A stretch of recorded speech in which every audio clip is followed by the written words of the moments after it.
पिछले वीडियो में आपने देखा कि मैं कैसे बोस्निया की ऐतिहासिक और ब्यूटीफुल कैपिटल सिटी साराजेवो पहुंचा और यहाँ की कुछ झलकियां मैंने आपको वीडियो में दिखाई।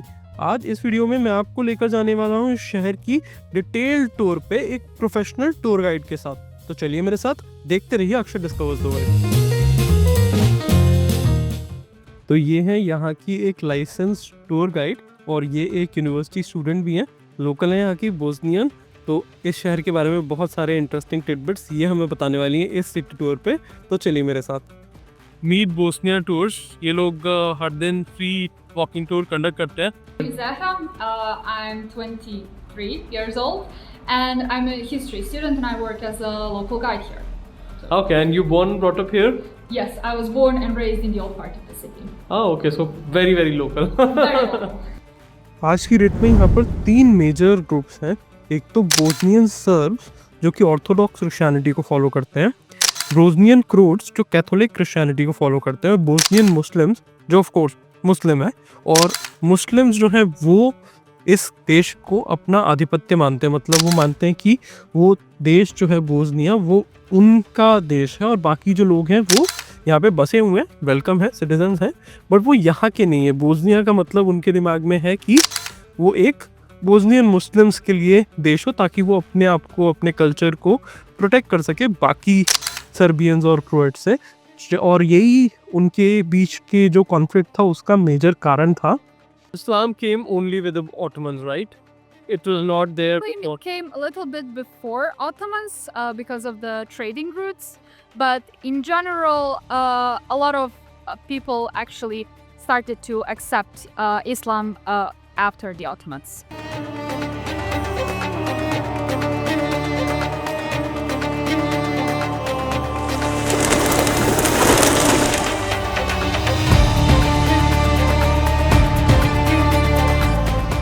Foreigners, when they come to the city, call this place Pigeon Square because of the pigeons, but you'll never hear a local call this place a Pigeon Square. This is locally called Bash Çarş. So Bash in Turkish means head or main, and Çarşı would be a square or a marketplace. So this would be the main square, the heart of the entire city. According to one of the legends, they were stuck on the mountains because of a huge storm. But when the sky cleared on the third day, they saw a medieval castle and they yelled Saray, which means a castle. But when they looked down, they saw a valley with a river in the middle, and they yelled Ovasi, which means a valley. So the first name of Sarajevo was actually Saray Ovasi.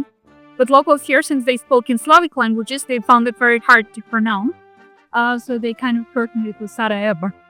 तो हालांकि यहाँ पे लोग अपने आप को ethnically तो Slavic ही मानते हैं, स्लाविक यानी कि यहाँ की लोकल एथनिसिटी, बट वो रिलेट करते हैं टर्किश कल्चर के साथ, Turkish cuisine, Turkish language, Turkish पहनावा, और ये सब यहाँ पर टर्किश इन्फ्लुएंस के कारण ही आया जो ऑटोमन्स लेकर के आए रिलीजन के साथ साथ। तो उसके पहले की जो हिस्ट्री है वो काफी विवादित है, बहुत ज्यादा डिवाइडेड है लोग इस बात के लिए कि वो मुस्लिम उससे पहले थे या नहीं। वो करीब करीब अपने इतिहास को वहीं से शुरू करना चाहते हैं जहाँ से उनकी मुस्लिम इतिहास की शुरुआत होती है। जो 90s का यहाँ पे कॉन्फ्लिक्ट था वो बेसिकली सिर्फ एथनिक कॉन्फ्लिक्ट नहीं था, मतलब रिलीजन्स के बीच में या एथनिसिटीज के बीच में कॉन्फ्लिक्ट नहीं था, ये एक्चुअली जोग्राफिकल कॉन्फ्लिक्ट भी था, और ज़्यादा जोग्राफिकल कॉन्फ्लिक्ट ही था, एथनिक कॉन्फ्लिक्ट तो बाद में आ गया।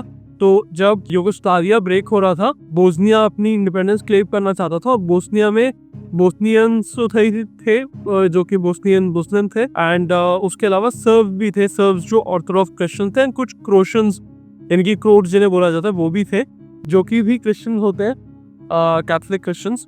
तो सर्बियन जो फोर्सेस थी, ज़्यादा बोलना चाहिए यूगोस्लावियन फोर्सेस जो थी वो लार्जली सर्ब्स से कंसिस्ट करती थी, and they did not want Bosnia to get the freedom, while Bosnian Muslims definitely wanted a separate state, and उसके कारण काफ़ी ब्लडी कॉन्फ्लिक्ट हुआ। और आज तक भी जो हेट्रेड है वो जो older generation specially small towns में they have that hatred in their heart, but जो यंग जनरेशन है especially big cities में उन्हें कोई फर्क नहीं पड़ता, they are back to normal life now. It's been 30 years. People used to live really close to each other.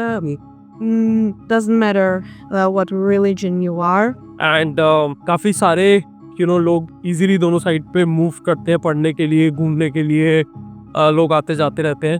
And I wonder कि ये अगर यहाँ हो सकता है तो इंडिया पाकिस्तान तो फिर भी 50 साल पहले अलग हो चुके हैं, तो वहाँ इतना लड़ाई झगड़ा जो ख़त्म हो चुका है उसको क्यों बढ़ाया जाता है, वो क्यों ख़त्म नहीं हो पाता, यहाँ से वहाँ लोग वहाँ क्यों नहीं ट्रैवल कर पाते इजीली। तो बेसिकली ये मेरे पीछे कारवन सराय है जहाँ पर हम आए हैं। ये जगह 100 लोगों को हाउस कर सकती थी। ऑटोमन लाइक ऑटोमन की हर सिटी में आपको कारवन सराय मिली जाएंगी जहाँ पर जो ट्रेडर्स है वो आते थे और रहते थे।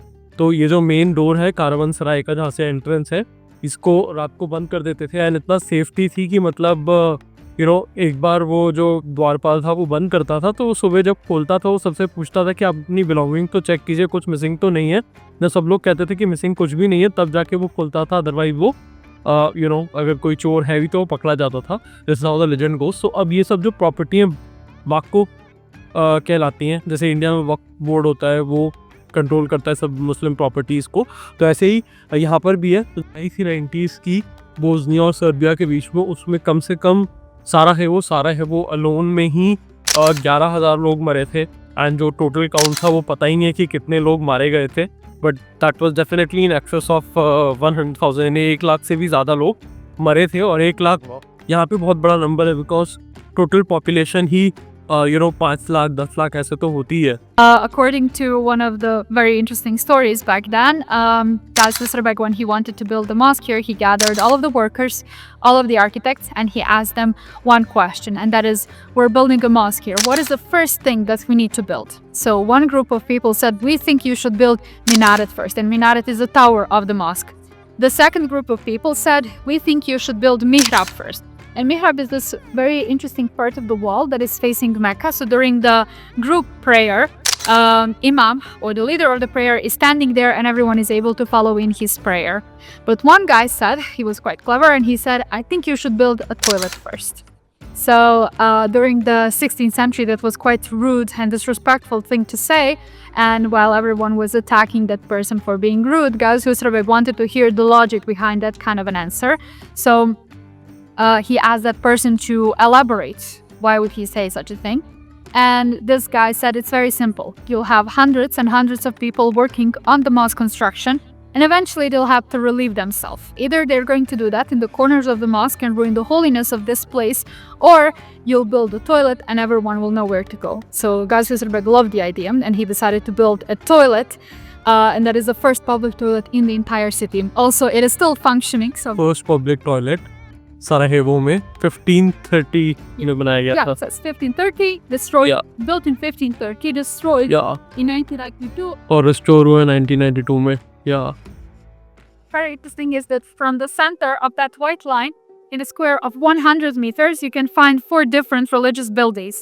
So we already saw an old Orthodox church, a mosque. We're going to see the Jewish temple, which is right here, and later on Catholic cathedral. And that is why Sarajevo was often nicknamed popularly as European Jerusalem. So the reason why it's got name was because in this very small area, you have all of these religions coexisting in peace and harmony. तो ये वो synagogue है जिसकी बात हो रही थी। अभी तो ये बंद है। इसमें एक पार्ट म्यूजियम है जो देखा जा सकता है। एंड बड़ी इंटरेस्टिंग स्टोरी मुझे ज़ारा ने बताई है इसकी, कि जो स्पेन था जो आज ऑलमोस्ट 100% कैथोलिक क्रिश्चियन है, वो 15th सेंचुरी में एक्चुअली क्रिश्चियन नहीं हुआ करता था। मेजॉरिटी पॉपुलेशन वहाँ पे इस्लामिक की, और बहुत सारे जूस भी थे, और वहाँ के जूस को बोला जाता था सेफार्डिक जूस, जो स्पेनिश बोलते थे। तो जूइश जो उनके ट्रेडिशन थे वो स्पेनिश ट्रेडिशन से इन्फ्लुएंस थे। एंड जो किंग और क्वीन थे वो कन्वर्ट हो गए थे इनटू क्रिश्चियनिटी, कैथोलिक क्रिश्चियनिटी उन्होंने एक्सेप्ट कर ली थी। एंड फिर 15th सेंचुरी में उन्होंने ऐसा रूल निकाला, ऐसी चेतावनी सबको दी कि जो क्रिश्चियन नहीं बनना चाहता, क्रिश्चियनिटी को एक्सेप्ट नहीं करना चाहता, कन्वर्ट नहीं होना चाहता, उसके पास 3 ही ऑप्शन है। या तो वो या तो 2, एक ऑप्शन तो कन्वर्ट होना ही हो गया, दूसरा ऑप्शन हो गया कि वो कंट्री को छोड़ दे, और तीसरा ऑप्शन कि उसे मार दिया जाएगा। तो बहुत सारे जूस को और मुस्लिम्स को भी अपना होमलैंड उस समय जो स्पेन था उनके लिए वो छोड़ना पड़ा। बट बहुत सारी जो मुस्लिम अम्पायर्स थी उन्होंने मुस्लिम्स के लिए डोर्स खोल दिए और वो वहाँ पे जा सके। बट जूस की कोई अम्पायर थी नहीं, कोई होमलैंड था ही नहीं तब, जैसे आज इजराइल है, तो उनके पास कहीं जाने के लिए कुछ था ही नहीं। तो ऑटोमन्स ने सराहेवो को, बोस्निया को उनके लिए ओपन कर दिया कि वो आ सकें और ऑटोमन एम्पायर के शहरों में बस सकें। और बहुत सारे जूस यहाँ पर आए और यहाँ से फिर आगे प्राग वगैरह भी गए। तो यहाँ पे अच्छी खासी कम्युनिटी जूस की हुआ करती थी और तभी ये सिनेगॉग बनाया गया था। और उसके बाद हिटलर ने 1940s में जब ऑक्यूपाई किया पूरा यूरोप, बाल्कन्स भी ऑक्यूपाई कर लिए थे और बहुत सारे जो उसको कॉन्सेंट्रेशन कैंप में यहाँ से भेजा गया था। उसके बाद भी यहाँ पे जूइश कम्युनिटी थी जो जब यहाँ पे 90s की वॉर्स हुई बोस्निया और सर्बिया के बीच में, हालांकि they were not party to that war, but still क्योंकि अनस्टेबल इकोनॉमिक सर्कमस्टांसेस थे, पॉलिटिकल सर्कमस्टांसेस थे, अनसेफ था, तो वो लोग बहुत सारे चले गए यहाँ से। एंड अब केवल 300 जूस यहाँ पर रहते हैं। तो ये छोटा सा सिनेगॉग आज भी एक्टिव है जहाँ जूस आते हैं और प्रे करते हैं। सो ये जो आप लाल मार्क्स देख रहे हैं ये बेसिकली कंक्रीट ब्लॉक है जो 90s से है और रोड में एज इट इज़ प्रिजर्व किया गया है। एंड इसका पर्पस ये है कि जब यहाँ पे बॉम्बिंग्स वगैरह होती थी ड्यूरिंग द वॉर 4 साल तक, और हर दिन यहाँ पे बॉम्बिंग होती थी, तो जो शार्पनर्स यानी कि जो टुकड़े होते थे वो जब उड़ के आते थे तो कई लोग लगते थे, लोग मर जाते थे। तो कहीं जहाँ पे भी 3 या 3 से ज़्यादा लोगों की इस तरीके से बॉम्बिंग में डेथ हुई है, उनको उनकी याद में ये एक ट्रेडिशन उस समय बन गया कि जो भी शार्पनर से ये गड्ढे कंक्रीट में हुए थे उसको लाल, मतलब ब्लड के कलर लाल में उसको पेंट कर देते थे। एंड ये सिटी में काफ़ी सारी जगह ऐसे बोलते हैं Sarajevo roses in memory of those people who fell during the bombings in the war. Somehow Sarajevo कहीं ना कहीं वॉर से जुड़ा ही रहता है, न सिर्फ वर्ल्ड वॉर 2 और Bosnia Serbia conflict of the 90s, बल्कि वर्ल्ड वॉर 1 की लड़ाई भी यहीं से स्टार्ट हुई थी। यहाँ पर एक ऐसा इंसिडेंट हुआ था जिसने पूरे दुनिया की हिस्ट्री को बदल दिया। वर्ल्ड वॉर 1 स्टार्ट हुई थी, I think 1919 was the year, right? 1940. 1914 was the year, my bad. तो 1914 में जो वर्ल्ड वॉर 1 स्टार्ट हुई थी, जो चली आई थिंक फिर 1919 तक थी, 5 साल चली थी। उसका स्टार्ट, उसका ओरिजिन वो यहीं पे हुआ था साराहेवो में, इस एग्जैक्ट पॉइंट पे जहाँ पे राइट नाउ हम लोग खड़े हैं, इस ब्रिज के अक्रॉस। एंड ये वो गाड़ी थी, या एटलीस्ट उसका ये मॉडल है, जिसमें फ्रांस फर्डिनेंड जो ड्यूक थे in the monarchy of Austro Hungarian empire, वो यहाँ पे साराहेवो में विजिट करने के लिए आए थे। और एक सर्बियन इंसान ने, जिसका नाम आई थिंक फिलिप था, ज़्यादा बेहतर बताएंगे मुझसे, उन्होंने उसे गोली मार दी थी, उनको मार दिया था, उनके पूरे कारकेड पे हमला किया था। और उसके बाद ऑस्ट्रो हंगेरियन एम्पायर ने ऑटोमन एम्पायर, जिसके अंडर सर्बिया आता था, उस पर वॉर डिक्लेयर कर दी थी। और फिर डिफरेंट कंट्रीज़ ने वन पार्टी और दी अदर को ज्वाइन कर लिया और वो इनके बीच का कॉन्फ्लिक्ट वर्ल्ड वॉर बन गया। की बात यह है कि गावरिलो फिलिप जो था, उसे इस प्रिंस को actually earlier in the day morning में मारना था, बट जहां ये प्लान किया था वो प्लान गड़बड़ हो गया। और अब ये बड़ा डिसअपॉइंटेड होकर के एक कैफे में बैठा था यहाँ पर, जब प्रिंस ने खुद ही इस रूट पे जाना नहीं था, फिर भी उसके ड्राइवर को किसी कारण से रास्ता बदलना पड़ा। एंड फिलिप को मौका मिल गया, उसने जल्दी से अपनी पिस्टल निकाली और प्रिंस का काम तमाम कर दिया। तो मतलब उसकी किस्मत में मरना लिखा था और ये वर्ल्ड वॉर तो होनी थी। मैं अपने हॉस्टल की तरफ जा रहा था और मुझे सड़क पे ये मस्त से म्यूजिशियन मिल गए। ये यहाँ से भी नहीं है, बट यहाँ की लोकल भाषा में गाना गा रहे हैं और यहाँ के लोकल लोगों को काफ़ी पसंद आ रहा है, यानी कि वो बहुत अच्छे डिक्शन में गाना गा रहे हैं। And which is very surprising for me.